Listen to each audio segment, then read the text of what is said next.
Buenas tardes, profesor. En esta oportunidad vamos a hablar sobre los sistemas de transmisión por cadena. Mi compañero es Eric Montes y quien le habla es Tony Moscoso. Los sistemas de transmisión por cadena se emplean para transmitir movimiento entre dos ejes paralelos que se encuentran alejados entre sí, aunque las diferentes configuraciones de los elementos que la componen pueden hacer variar la función final del sistema. Es decir, el sistema puede tener la finalidad de transmitir movimiento entre los ejes, servir como sistemas de elevación o como sistemas de transportadores. Los sistemas constituyen uno de los métodos más eficientes utilizados para transmitir potencia mecánica, dado que los dientes de las ruedas dentadas evitan que la cadena se resbale. Esta condición les da más capacidad de transmisión y hace más confiables. El sistema consta de dos ruedas dentadas y un miembro deformable, formado por una serie de eslabones rígidos que pueden tener un giro relativo entre ellos, los cuales constituyen una cadena. Estos sistemas transmiten movimiento entre los ejes por medio del empuje generado entre los eslabones de las cadenas y los dientes de las ruedas, que es la práctica que se conoce como sprockets. Lo que podemos hablar ya sería sobre las ventajas y las desventajas que tiene este sistema.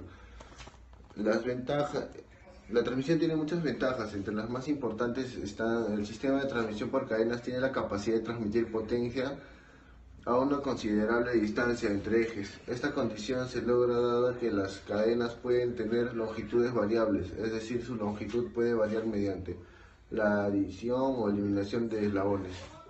Con los sistemas de transmisión por cadenas se puede obtener rendimientos elevados de orden del 98%, dado que se excluyen problemas de deslizamiento entre los componentes del sistema.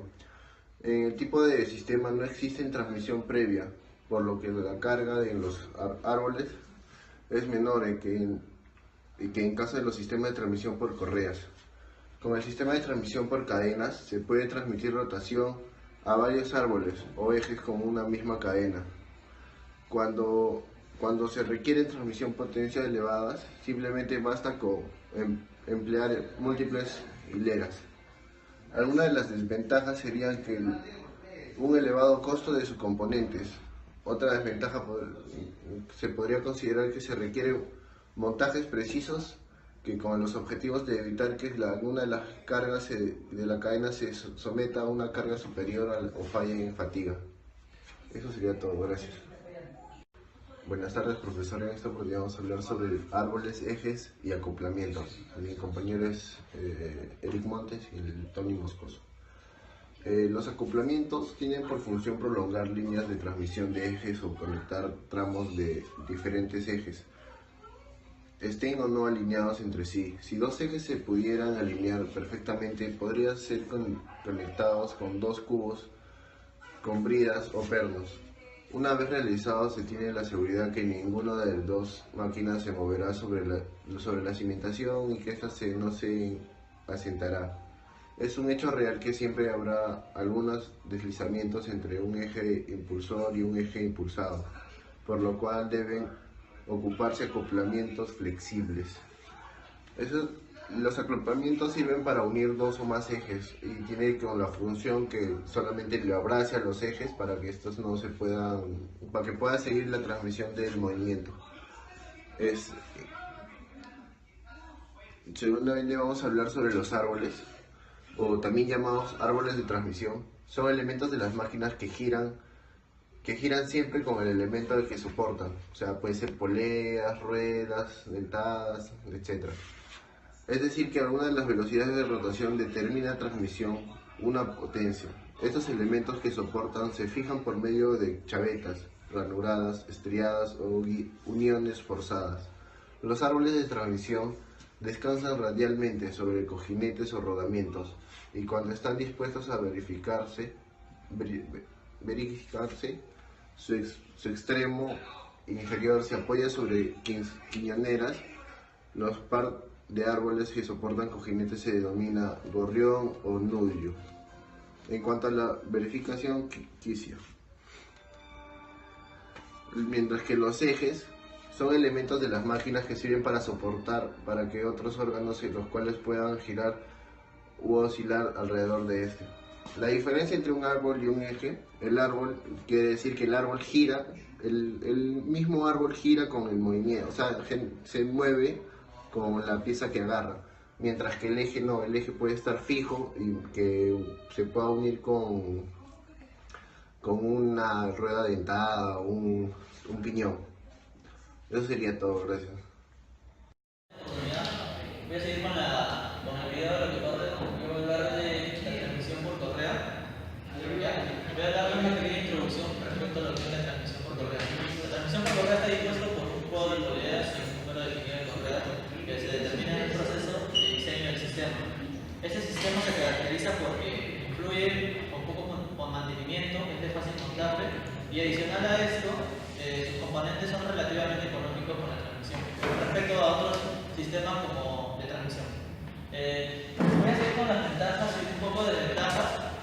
Entre las ventajas, entre las que más importantes están es que este sistema es muy fiable y pocas veces falla. Otro es que el sistema tiene la capacidad de absorber los choques y vibraciones. Otra es no necesita lubricación. El sistema es económico comparado con otros sistemas de transmisión. Por último, una última ventaja es que las correas tienen una cierta elasticidad. Por estas ventajas es que la transmisión por correa se usa, están usadas en aparatos electrodomésticos como neveras, lavadoras, lavavajillas, y electrónicos como aparatos de vidrio, de video y audio, y en algunos mecanismos de motores de combustión interna como el ventilador, la distribución, el alternador de la bomba de agua. Su principal desventaja consiste en que cuando la tensión es muy alta, la correa puede llegar a salirse de la polea. Algunas otras ventajas que puedo mencionar es que el sistema de transmisión por correa incluye grandes esfuerzos sobre su continente, y otro es que se produce un fenómeno de resbalamiento. Siguiendo con el siguiente punto, la clasificación. Se clasifican según la fórmula de la correa o sección transversal. Las correas pueden ser de diferentes formas. Dentro de las más comunes están las correas planas, las trapezoidales o en V, y las correas pendientes o dentadas. Otra clasificación es según la disposición del montaje. Los mecanismos de transmisión por correa pueden variar de acuerdo a la disposición de los ejes. Estos pueden ser paralelos o cruzados. Otro es según el tamaño de la polea conductora en relación de la polea conducida. Existen dos casos más comunes, como el sistema de reducción de velocidad. En este caso, la velocidad de la polea conducida es menor que la polea motriz. Este efecto se debe a que la polea conducida es de mayor diámetro. Y otro es el sistema de amplificadores o multiplicadores de la velocidad. En este caso, la velocidad de la polea conductora es mayor que la velocidad de la polea motriz. Eso se debe a que la polea conductora es de menor diámetro comparado con el diámetro de la polea motriz. Por último, voy a hablar un poco de la relación de transmisión. La relación de transmisión también se puede pensar en términos de velocidad de rotación de las ruedas. Por ejemplo, acá tenemos la relación de transmisión, que es el diámetro 2 sobre el diámetro 1, o sea, igual al número de dientes entre 1 al número de dientes 2. Como la rueda motriz es la pequeña y la rueda arrastrada va a ser la rueda de diámetro mayor. Aparte de eso, tenemos usos respecto a lo que son nuestra carrera. Se puede usar en vehículos como dispositivos de motores de combustión interna como el ventilador,